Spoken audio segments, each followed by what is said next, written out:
বন্দনা দত্ত মজুমদাৰৰ ৰচনা নদীৰ দৰে।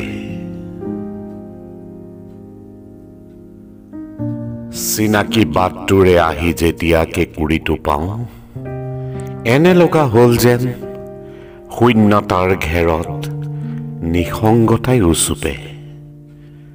খোজ দিবলৈ ভয় হয়, জানোচা নৈ শব্দ তাত হেৰাই বিশ্বাসৰ নিশ্বাস। প্ৰতি সন্ধিয়া আহি থকা চিনাকি বাটটোৱে লাহে লাহে ঠিকনা হেৰুৱাই অচিনাকি হয়। কথাবোৰে খোপনি হেৰুৱাই নদীৰ দৰে কঢ়িয়াই বুকুৰ হাজাৰ গোপন ব্যথা।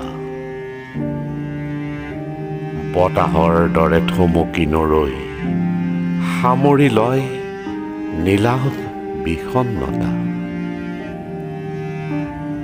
সান্ধ্য ভ্ৰমণৰ পথটো সলনি হয়।